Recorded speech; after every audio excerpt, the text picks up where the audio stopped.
Bonjour tout le monde, et voilà, on se retrouve pour le tutoriel du kit foulard 3 bandes. Comme vous avez été nombreuses à me le demander, c'est vrai que si on est plus débutante, on ne sait pas toujours comment assembler 3 bandes pour former un carré et surtout poser le passepoil. Ici, on va voir quelques petites astuces et on va faire un foulard. Je vous montre d'abord comment votre kit foulard, puisqu'il y en a toujours en vente quelques-uns et que je vais essayer de remettre régulièrement, malgré votre engouement pour certains modèles qui partent hyper vite. Donc, en général, voilà, c'est dans une petite boîte comme ceci. Vous avez 3 bandes de tissu ici. Vous avez ce magnifique jersey fleuri, un minky lisse doux et cru et un double gaze corail pailleté avec des petites pépites dorées.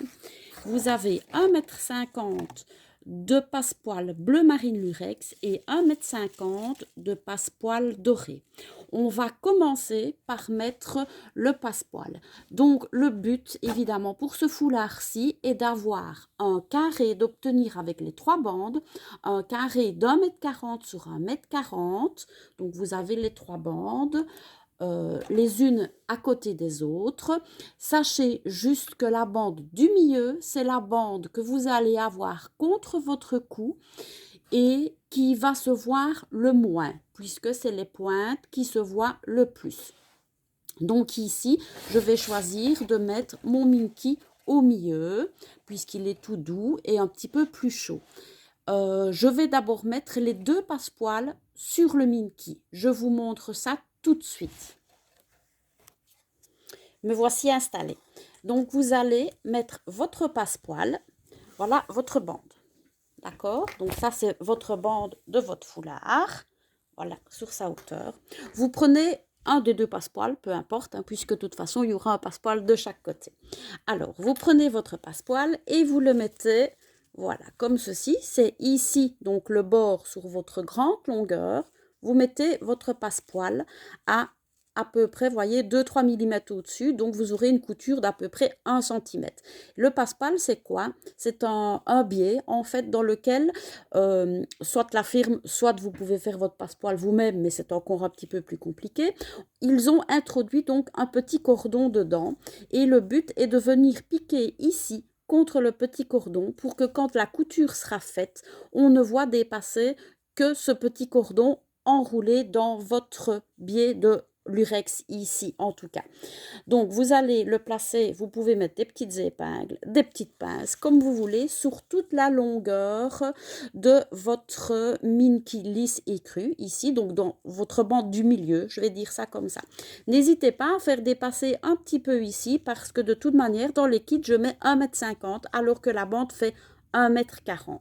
Ici, je vais le piquer, donc sur la petite ligne ici, eux ont déjà fait une couture, hein, donc sur la petite ligne ici, petite astuce, j'ai mis une canette d'un ton légèrement différent du tissu parce qu'on va coudre le passepoil en 2 étapes. Premièrement ici, puis vous allez retourner votre tissu quand on viendra assembler l'autre bande et on va recoudre pile sur la couture qu'on verra là.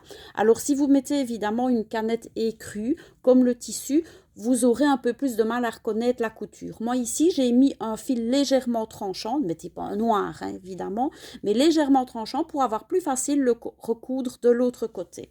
Donc ici, moi je vais le coudre avec un pied tout à fait normal, basique. Maintenant, si vous avez plus facile, vous pouvez mettre un pied de biche à tirette ou à passepoil. Comme ça, vous allez mettre l'aiguille vraiment sur la couture. Mais ici, comme les passepoils sont assez souples, il n'y a même aucun problème à le coudre avec le pied de biche normal. Ça, c'est vraiment comme vous le sentez. Je ne sais pas si on va un petit peu voir. Je vais commencer ici. Voilà, je vais essayer de dégager mes mains. Donc, vous allez coudre sur la couture. Je vais vous l'arrêter. Comme ça, je vais vous la montrer tout de suite. Et puis, je continuerai hors caméra. Donc, vous voyez, j'ai repiqué pile sur la couture. Ben, on ne le voit pas, quoi. Hein. Et alors, de l'autre côté, j'ai mis une canette beige clair. Comme ça, vous allez mieux voir votre couture ici. Donc, je vais coudre le biais tout le long de cette couture-là. Le passepoil, pardon. Et de l'autre côté, ben, mon passepoil bleu marine, évidemment, puisque ça va faire partie de ma bande du milieu de chaque côté. Voilà, donc vous le ferez aussi dépasser comme ceci et vous allez coudre ici. Alors toujours donc le petit bourrelet vers l'intérieur de votre bande et ici à 2-3 mm du bord. Vous faites ces deux longueurs-là et on se retrouve. Me revoici, donc les deux passepoils sont bien cousus. Voilà, vous voyez même ici, puisque j'ai laissé le fil écru sur le dessus, vous voyez donc la couture qui est près du passepoil. Et à l'envers, donc la couture beige clair. Comme ça, vous avez votre bande sur toute sa longueur avec un côté le passepoil doré. Oups là, pardon, je vous le montre à l'envers. Un côté le passepoil doré et de l'autre côté le passepoil bleu marine.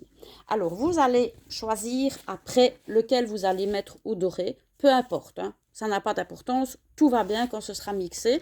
Moi, je vais choisir de mettre mon double gaze pépite doré, puisqu'il y a du doré. Cherchez pas à savoir, voilà. C'est comme ça que moi, je vais le prévoir. Maintenant, vous pouvez inverser, il n'y a pas de souci.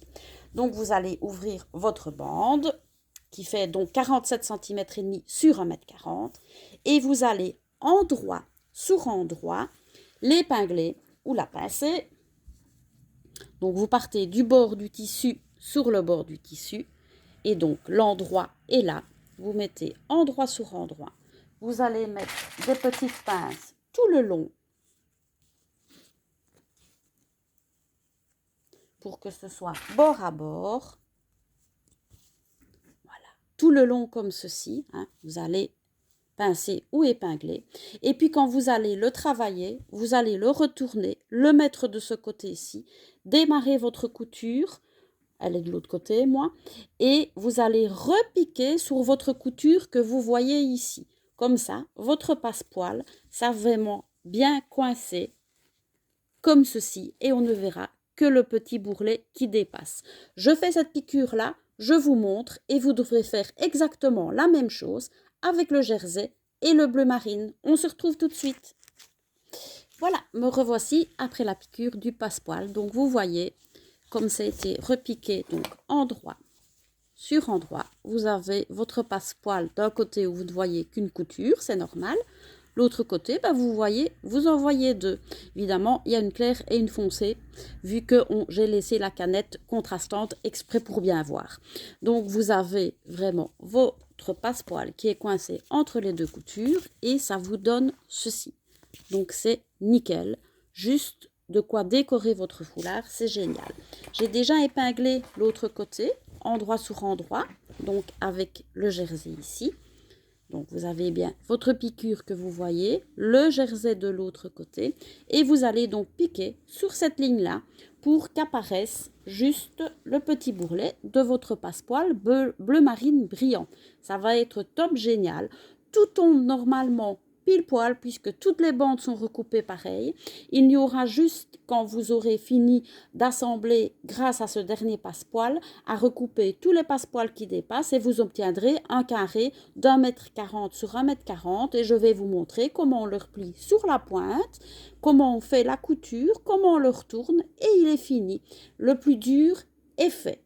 Donc, le plus dur, si je peux dire, parce que c'est quand même fort addictif, les foulards, 3 bandes ou 4 carrés. Ici, pour le moment, j'ai fait surtout des kits 3 bandes et je vais bientôt vous faire des kits 4 carrés pour celles qui préfèrent, avec un beau biais de finition mis par l'extérieur pour ceux-là, pour un petit peu changer de technique. A tout de suite après la couture du deuxième passepoil. Et voilà, le deuxième passepoil est piqué. C'est merveilleux, c'est magique. Ce passepoil, ça vous fait une couture extraordinaire avec une finition de grand niveau, alors que en fait, c'est très facile à faire. Alors, voyez, ici, forcément, ça dépasse. Je vais aller couper ce qui me reste de ceci aussi. Comme ça, j'aurai mon beau grand carré de 1,40 m sur 1,40 m. Ensuite, après avoir fait ça, je vais le couper tout de suite en direct pendant que je vous parle. Comme ça, on sera tranquille. Hop. L'autre côté également. Parce que j'ai mis de la marge, hein, un petit peu de marge, parce que on peut ne pas être au top. Ça peut arriver. Voilà.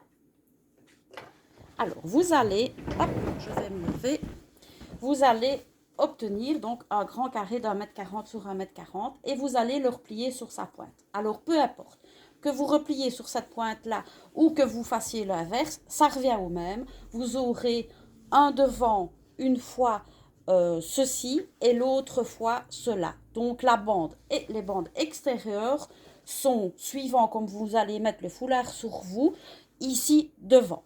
Et le reste sera mélangé sur les deux côtés. Donc, vous allez prendre votre grand carré et le replier sur une pointe, endroit sur endroit. Donc, ça va vous donner quelque chose comme ceci. Évidemment, je ne suis pas pile poil, hein. Je vais mettre de nouveau mes petites pinces magiques. Je pars de la pointe que j'ai repliée. Pointe sur pointe. Voyez, hop, j'essaye. Voilà, de vous le montrer. Pointe sur pointe. Et vous allez mettre sur les deux grands côtés vos petites pinces. Vous allez coudre sur la pointe donc du triangle, puisque la ligne droite du triangle, ben, c'est le pli du tissu, donc il n'y a pas besoin de coudre. Vous allez coudre ces deux grandes pointes-là en laissant 15 cm d'ouverture pour pouvoir retourner le foulard. Pour celles qui ont la chance d'avoir une surjeteuse, vous pouvez le faire à la surjeteuse, il n'y a aucun souci. Moi d'ailleurs, je vais le faire à la surjeteuse. Placez les petites pinces, je vous montre comment les petites pinces sont placées. Et puis, comment je vais le coudre à la surjeteuse, ça c'est très simple. Alors si vous n'avez pas de surjeteuse et que votre kit foulard comporte du jersey, vous allez mettre l'aiguille à jersey et le point élastique. On se retrouve avec les petites pinces placées. Je voulais vous montrer une petite différence qu'il peut y avoir et c'est tout à fait normal. À chaque foulard 3 bandes, vous pouvez avoir ça quand il y a 3 matières différentes. Maintenant, si vous avez des matières les mêmes, normalement, il n'y a pas cette différence. Mais quand vous arrivez donc à la pointe de votre carré que vous avez replié en triangle, il se peut que vous ayez une petite différence comme ça. Hein, donc c'est jusqu'au passe-poil, je mets bien bord à bord et puis après je laisse aller ma pointe et il se peut donc que vous ayez une petite différence comme ceci. Pas de panique, vous mettez ça donc bien à plat. Hop, je vais vous le montrer comme ça. Vous mettez bien à plat et vous recoupez ici sur le plus court, hein, évidemment, et vous mettez vos pinces tout à fait normalement. Je fais ça et je vous montre. Et voilà. Donc, je vais essayer peut-être de me reculer un petit peu. Hop, hop. Voilà, donc, votre foulard. Ça, c'est sa pointe. Voilà, endroit sur endroit. Donc, vous ne voyez que les coutures. Et vous avez donc mis des pinces sur les deux, hop, diagonales comme ceci. Et vous allez donc coudre ces deux diagonales du foulard en laissant 15 cm sur un des côtés au choix, comme vous voulez.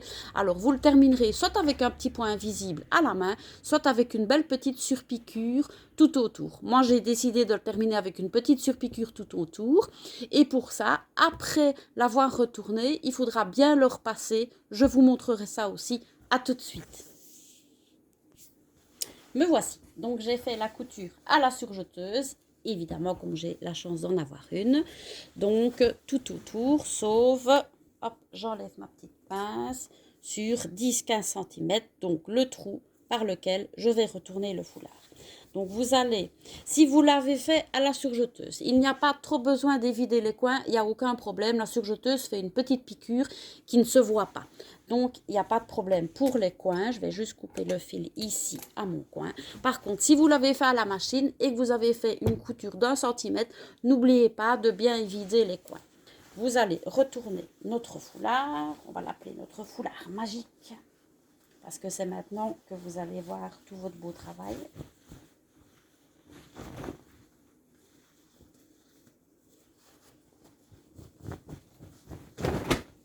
Hop, on le secoue bien. Donc voilà votre foulard sur une face, voilà votre foulard sur l'autre face. Par contre, si vous faites à la main, il n'y a pas de problème. Vous repassez juste l'endroit où vous allez reboucher le trou. Je vais dire ça comme ça.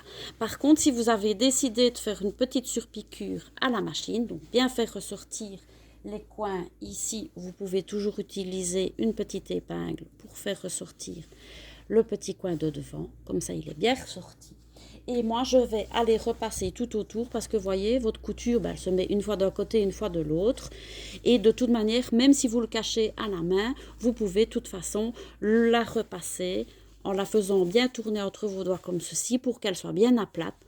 Comme ça, vous obtenez vraiment des finitions de bord impeccables. Je vais aller repasser ça. Vous allez... Enfin, moi, je vais faire une petite surpiqûre tout autour. Donc, vous choisissez le système qui vous convient le mieux. Et puis, il n'y aura plus qu'à le mettre autour de votre cou. Je vous montre tout ça tout de suite. Voilà, donc le foulard a été repassé. Je vous montre, donc, comme ceci. La couture est bien jolie. Et voyez, petit conseil, ne pas mettre le fer à repasser sur ces pépites-ci parce que la peinture à la chaleur s'en va. Donc votre peinture dorée, ben, ce sera des petits points qui ne seront plus dorés. Maintenant, si vous mettez un autre petit tissu ou vous repassez de ce côté-là, il n'y a aucun souci. Vous voyez, j'ai toujours bien les paillettes dorées. Au lavage, ça résiste sans problème, mais au repassage à la chaleur, ne mettez pas le fer à repasser en direct sur ces paillettes-là. C'est tout. Donc maintenant, je vais faire ma petite surpiqûre tout autour de mon foulard pour qu'il se mette bien. Et je vous montre le résultat final. Et voici le résultat final. Le minky tout doux contre votre cou. Ce jersey fleuri complètement magnifique. Et le double gaze ici avec les petites pépites. Alors si vous n'avez pas envie ni de faire une surpiqûre tout autour comme j'ai fait, ni de faire le petit trou, donc de refermer le petit trou à la main, eh bien vous faites simplement une petite piqûre à la machine, rien que sur la longueur du petit trou, et c'est joué, il est terminé, vous n'avez plus qu'à le porter. Petite astuce, si vous faites la surpiqûre tout autour de votre foulard, n'oubliez pas d'allonger le point, je ne vais pas dire au maximum, mais au moins jusque 3,5-4 pour ne pas que le foulard gondole. Et surtout, ne mettez pas le point élastique parce que là, c'est sûr, votre foulard va gondoler. Voilà, j'espère que vous aussi, vous allez vous faire ce foulard ou un autre foulard et plein d'autres foulards après. Celui-ci est le kit numéro 8, je pense qu'il en reste 2. Donc si vous aimez ce design, n'hésitez plus, commandez-le maintenant sur notre site ou retrait en magasin également. À bientôt pour d'autres tutos.